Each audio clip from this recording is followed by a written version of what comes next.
Dear students, আজকে আমরা আলোচনা করব পরিবেশ নীতিবিদ্যা অর্থাৎ এনভায়রনমেন্টাল এথিক্স। প্রথমে আমরা দেখব কাকে বলে বা সংজ্ঞা, তারপরে পরিবেশ নীতিবিদ্যা কী থেকে এলো বা এটা কার শাখা, এটা হচ্ছে ব্যবহারিক নীতিবিদ্যার শাখা অর্থাৎ প্র্যাকটিক্যাল এথিক্সের শাখা। 1973 সালে পরিবেশ নীতিবিদ্যা একটি স্বতন্ত্র শাখা হিসাবে প্রাতিষ্ঠানিক স্বীকৃতি লাভ করে। রিচার্ড রটি বিশ্ব দর্শন কংগ্রেস অর্থাৎ ওয়ার্ল্ড ফিলোসফি কংগ্রেসে এটি প্রথম এই পরিবেশ নীতিবিদ্যার কথা বলেন। আর পরিবেশ সম্পর্কে আমাদের জানতে হবে আগে, পরিবেশ নীতিবিদ্যা জানার আগে যা আমাদের পরিবৃত করে রাখে বা সেসব কিছু। এখানে পরিবেশ শব্দটিকে ব্যাপক অর্থে গ্রহণ করা হয়েছে। পরিবেশের আবার দুটো ভাগ আছে, প্রাকৃতিক পরিবেশ, কৃত্রিম পরিবেশ। যেগুলো অটোমেটিক হয়, আপনি আপনি হয়, গাছপালা, পর্বত, সেগুলো হচ্ছে প্রাকৃতিক পরিবেশ। আর কৃত্রিম মানুষ যা তৈরি করে ঘর বাড়ি, এগুলো হচ্ছে কৃত্রিম বা মনুষ্য সৃষ্ট। আর 1975 সালে তৃতীয় হোমস রলস্টন এথিক্স নামক পত্রিকা প্রকাশিত করেন। আর 1979-তে এনভায়রনমেন্টাল এথিক্স নামে একটি পত্রিকা বা জার্নাল প্রকাশিত হয়। বেশ, আমরা একটু বইটা দেখি কি বলছে। তাহলে পরিবেশ নীতিবিদ্যা কাকে বলে প্রথমে বলি আমি, যে নীতিবিদ্যার যে শাখা প্রাকৃতিক মানুষ ও প্রাকৃতিক পরিবেশের মধ্যে নৈতিক সম্পর্ক নিয়ে আলোচনা করে, তাকেই পরিবেশনিষ্ঠ নীতিবিদ্যা বলা হয়। অর্থাৎ মানুষের সঙ্গে প্রকৃতির ক্রিয়া প্রতিক্রিয়া এবং সেই ক্রিয়া প্রতিক্রিয়ার পটভূমি ও ফলাফলকে কেন্দ্র করে উদ্ভূত নীতিসূত্রগুলি যে শাস্ত্রে আলোচনা করা হয় তাকে বলা হচ্ছে পরিবেশ নীতিবিদ্যা। আমরা জানি যে পরিবেশ ও মানুষের সম্পর্ক অতি ঘনিষ্ঠ। একটি মানুষ জন্মগ্রহণের পর থেকে মৃত্যু পর্যন্ত তার জীবদ্দশায় প্রতি মুহূর্তে পরিবেশের প্রতি ঋণী। যেমন অক্সিজেন, যা ছাড়া আমাদের বেঁচে থাকাটাই অসম্ভব, তা আমরা পাই গাছের সালোকসংশ্লেষ প্রক্রিয়া থেকে, কিন্তু আমরা নির্দ্বিধায় গাছ কাটছি।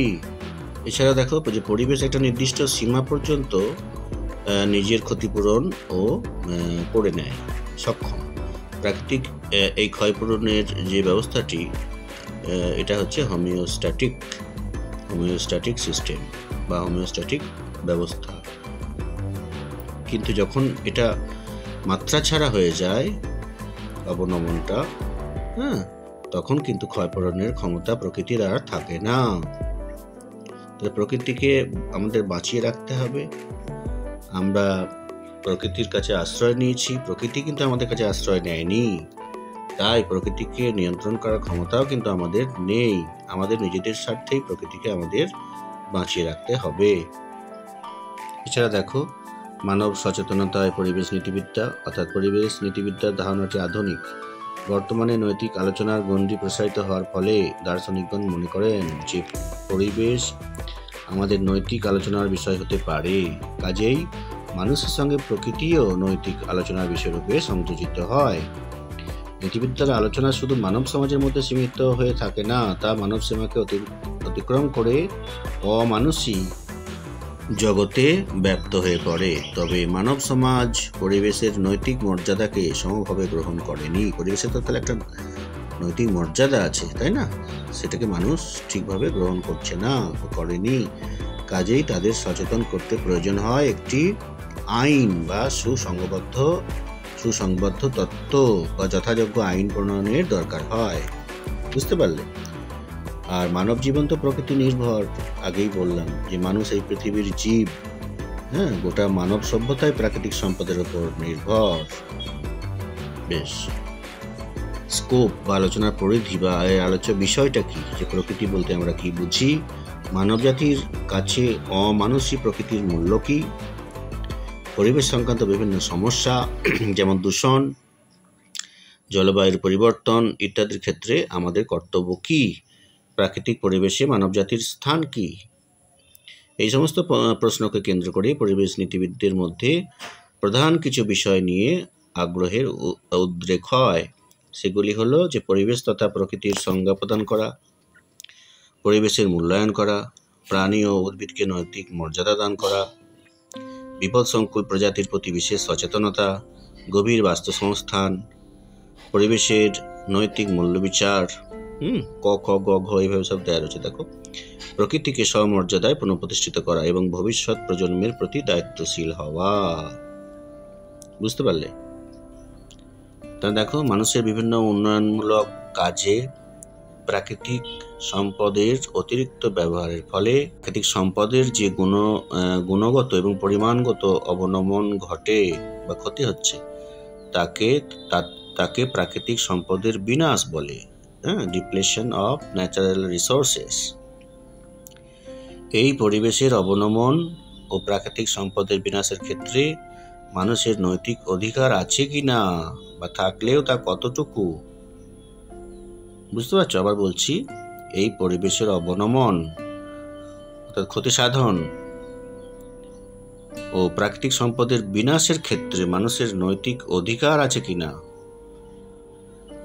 বা থাকলেও তার কতটুকু আছে সেই অধিকার, তার আলোচনায় হচ্ছে পরিবেশ নীতিবিদ্যার মূল বিষয়বস্তু। নীতিবিদ্যার মূল বক্তব্যগুলো কি? যে পরিবেশ সচেতনতায় নৈতিক বিধি তৈরি করতে হবে। এই নৈতিক বিধি দ্বারা নিয়ন্ত্রিত হওয়া উচিত আমাদের দৃষ্টিভঙ্গি ও মনোভাব। এছাড়া দেখো, পরিবেশ সচেতনতায় আইনি অধিকার, অর্থাৎ নৈতিক বিধির সঙ্গে মানুষের মধ্যে পরিবেশ বিষয়ক সচেতনতা জাগরণ ঘটাতে অমানসিক পরিবেশের প্রতি আইনি অধিকার প্রদানও একান্ত প্রয়োজনীয়। পশু পাখি গাছপালার আইনি অধিকার স্বীকৃত হলে সেই অধিকারকে মানুষের আইনি অধিকারের মতো সমান গুরুত্বপূর্ণ হিসেবে গ্রহণ করতে হবে। তারপর দেখো যে প্রাকৃতিক পরিবেশের প্রতি মানুষের একটা কর্তব্যবোধ আছে। প্রাকৃতিক পরিবেশ হলো জীবন সুরক্ষা তন্ত্র, অর্থাৎ লাইফ সাপোর্টিং সিস্টেম। অন্যান্য প্রজাতির মতো মানুষও এই তন্ত্রের অংশীদার। সুতরাং যে পরিবেশে মানুষ বাস করে তাকে সুরক্ষিত রাখার নৈতিক দায়িত্বও মানুষের আছে। পরিবেশ নীতিবিদ্যা এই দায়িত্ব সম্পর্কে মানুষকে সচেতন করে তুলতে চায় যে নির্বিচারে প্রাকৃতিক সম্পদের ব্যবহারের ফলে সমস্ত মানুষ ও মনুষ্যদেরও পরিবেশ দূষণের ভয়াবহ পরিণতির কথা ভেবে দূষণ সম্পর্কে বিশ্বের মানুষ আজ সচেতন হয়ে উঠেছে। কিভাবে এই পরিবেশ দূষণের হাত থেকে প্রাণীকুলকে রক্ষা করা যায়। তাহলে প্রকৃতির প্রতি কর্তব্যবোধকে উদ্রেক করা অর্থাৎ জাগরিত করা, এটা হলো পরিবেশ নীতিবিদ্যার আরেকটি কাজ। এরপর দেখো পরিবেশ নীতিবিদ্যার যে মূল নীতি। পরিবেশ নীতিবিদ্যার আলোচনায় কতগুলি নীতি বা সূত্রের পরিচয় পাওয়া যায়, যার মাধ্যমে এই তত্ত্বটি সম্বন্ধে একটি স্পষ্ট ধারণা পাওয়া যায়। এই প্রকৃতির স্বগত বা স্বতম মূল্যের প্রতি শ্রদ্ধা। পরিবেশ নীতিবিদ্যায় পরিবেশ সম্পর্কে দুই প্রকার নৈতিক মূল্যের কথা বলা হয়। এটা হচ্ছে স্বগত মূল্য বা শতমূল্য, ইন্ট্রিনসিক ভ্যালু, আর একটা হচ্ছে পরত মূল্য, এক্সট্রিনসিক ভ্যালু। শতমূল্যটা কি? যে জগতের প্রতিটি বস্তুর নিজস্ব যে মূল্য তা হলো শতমূল্য, কারোর উপর নির্ভরশীল নয় সেটা। উদাহরণস্বরূপ বলা যায় যে একটি উদ্ভিদের শতমূল্য তার নিজের অস্তিত্ব। উদ্ভিদ কোনো বাহ্য নিয়ন্ত্রণ ছাড়াই সে সমগ্র জীবকুলের জীবন ধারণের অন্যতম অঙ্গ হয়ে উঠেছে, তা উদ্ভিদের নিজস্ব মূল্যের জন্যই। উদ্ভিদের আর পরত মূল্যটা কিরকম না, মানুষের চাহিদার ভিত্তিতে কোনো বস্তুর ওপর আরোপিত যে মূল্য তাকে পরত মূল্য বলে। অর্থাৎ কোনো বস্তুর দ্বারা কি উদ্দেশ্য সাধিত হয় তার ভিত্তিতে বস্তুটির যে মূল্য নির্ধারিত হয় তাকে বলা হয় পরত মূল্য। একটি উদ্ভিদের কাণ্ড থেকে যে কাঠ আমরা পাই তা আমাদের দৈনন্দিন জীবনে একাধিক ক্ষেত্রে ব্যবহৃত হয়। যেমন গাছ থেকে লেখার কাগজ পাই, এইসব। তাহলে এইসব গাছের পরত মূল্য আছে। পরিবেশ নীতিবিদ্যা অনুসারে পরিবেশের শতমূল্যের যথাযোগ্য সম্মান দেওয়া আমাদের কর্তব্য। অর্থাৎ পরিবেশের নিজস্ব মূল্য আছে, শতমূল্য আছে, ইন্ট্রিনসিক ভ্যালু আছে, সেইটাকে আমাদের যথাযোগ্য সেই সম্মানটা দিতে হবে, সেটা আমাদের কর্তব্য। এবং প্রজাতি ও বাস্তুতন্ত্রের পারস্পরিক নির্ভরশীলতা, এটা আমরা জানি। প্রকৃতির কোনো কিছু ক্ষতি হলে মানবজাতিরও ক্ষতি সাধন হয়। এছাড়া বাস্তুবিদ্যাগত বা পরিবেশগত স্থায়িত্বের ব্যাপারেও বলা হচ্ছে যে প্রাকৃতিক সম্পদ ব্যবহারের ক্ষেত্রেও আমাদের দায়িত্ব সহকারে আচরণ করা অবশ্য কর্তব্য। যথেচ্ছভাবে সম্পদের ব্যবহার সম্পদের ভাণ্ডারে হ্রাস ঘটায় এবং ভবিষ্যৎ প্রজন্মের কাছে সম্পদের অভাব সৃষ্টি করে। তাহলে প্রকৃতির প্রতি আমাদের কার্যকলাপ বা সিদ্ধান্ত এমন হবে যেটা কিন্তু আমাদের ভবিষ্যৎ প্রজন্মের জন্য যেন সেটা ক্ষতিকর বা মানব সমাজের প্রতি সেটা যেন ক্ষতিকর না হয়। বুঝতে পেরেছ? এছাড়াও আমরা দেখতে পাচ্ছি যে পরিবেশ নীতিবিদ্যার প্রকারভেদ রয়েছে। পরিবেশ সংক্রান্ত নীতিবিদ্যাকে 3টি ভিন্ন প্রকারে বিভক্ত করা হয়, যেমন উদারনৈতিক সম্প্রসারণ 1 নম্বর, আর 2 নম্বর হচ্ছে পরিবেশগত সম্প্রসারণ, আর একটা হচ্ছে সংরক্ষণ নীতিশাস্ত্র। উদারনৈতিক সম্প্রসারণে কি বলা হচ্ছে যে পরিবেশ এবং পরিবেশের বিভিন্ন উপাদানগুলি সম্পর্কে মানুষের আচরণ ঠিক কতটা যুক্তিযুক্ত এবং পরিবেশের উপর মানুষের অধিকারী বা কতটা সে বিষয়ে আলোচনা করা হয়। এছাড়া দেখো পরিবেশগত সম্প্রসারণে কি বলা হচ্ছে যে বাস্তুতন্ত্রের স্বাস্থ্য ও ভারসাম্য রক্ষা করার উদ্দেশ্যে প্রাকৃতিক পরিবেশ তথা প্রাকৃতিক সম্পদকে সংরক্ষণ করার উপর অধিকতর গুরুত্ব আরোপ করা হয়। আর সংরক্ষণ নীতিশাস্ত্র কি বলা হচ্ছে যে ভবিষ্যৎ প্রজন্মের জন্য প্রাকৃতিক সম্পদকে সংরক্ষণের উপর গুরুত্ব আরোপ করা হয়। ঠিক আছে? 3 প্রকার পরিবেশ নীতিবিদ্যায় প্রকৃতির প্রতি আমাদের প্রত্যক্ষ দায়িত্ব রয়েছে, সে বিষয়ে আমাদের সচেতন করে তোলে। আলোচনা করব যে পরিবেশ সম্পর্কিত নৈতিক দৃষ্টিভঙ্গি, যে নৈতিক দায়িত্ব কর্তব্য আছে আমাদের পরিবেশের প্রতি। এই পরিবেশ বিষয়ে মানুষের ভূমিকা কি হওয়া উচিত তা নিয়ে 2টি ভিন্ন দৃষ্টিভঙ্গি দেখা যায়। একটা হচ্ছে মানবকেন্দ্রিক দৃষ্টিভঙ্গি অর্থাৎ অ্যানথ্রোপোসেন্ট্রিক অ্যাপ্রোচ, আর একটা হচ্ছে প্রকৃতি কেন্দ্রিক নেচার সেন্টার্ড অ্যাপ্রোচ। তো মানবকেন্দ্রিক দৃষ্টিভঙ্গিতে কি বলা হচ্ছে যে দৃষ্টিভঙ্গি অনুসারে মানুষ প্রকৃতির সৃষ্ট সকল প্রজাতির সেরা এবং সমগ্র জগতে মানুষকে কেন্দ্র করেই নৈতিকতার আদর্শটি আবর্তিত হয়, তাকে বলা হয় মানবকেন্দ্রিক দৃষ্টিভঙ্গি। মানবকেন্দ্রিকে কি হচ্ছে যে জীব বৈচিত্র্য হোক বা যাই হোক বা অন্য কোনো প্রাকৃতিক সম্পদ হোক তা মানুষের স্বার্থেই ব্যবহৃত হবে। কিন্তু প্রকৃতি কেন্দ্রিক দৃষ্টিভঙ্গি কি বলছে দেখো, যে দৃষ্টিভঙ্গি অনুসারে মানুষ প্রকৃতির দ্বারা সৃষ্ট যে কোনো প্রাণী বা সম্পদের তুলনায় অধিক গুরুত্বপূর্ণ নয়। মানুষ সহ সকল প্রাকৃতিক উপাদান সমান গুরুত্বপূর্ণ, তাকে বলা হয় প্রকৃতি কেন্দ্রিক দৃষ্টিভঙ্গি। এই দৃষ্টিভঙ্গি অনুসারে পরিবেশে সকল জীবের নির্দিষ্ট ভূমিকা আছে, তাই মানুষকে প্রাধান্য দেওয়ার কোনো প্রয়োজনীয়তা নেই।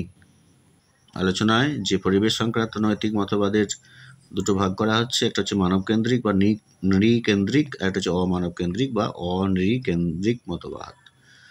আর অনৃকেন্দ্রিক মতবাদের মধ্যে রয়েছে প্রাণীকেন্দ্রিক মতবাদ, আর জীবকেন্দ্রিক মতবাদ, আর বাস্তুকেন্দ্রিক মতবাদ, যেটি আমি পরবর্তী ভিডিওতে সংক্ষেপে আলোচনা করব। তোমরা ভিডিওগুলি দেখতে থাকো। অসংখ্য ধন্যবাদ সবাইকে।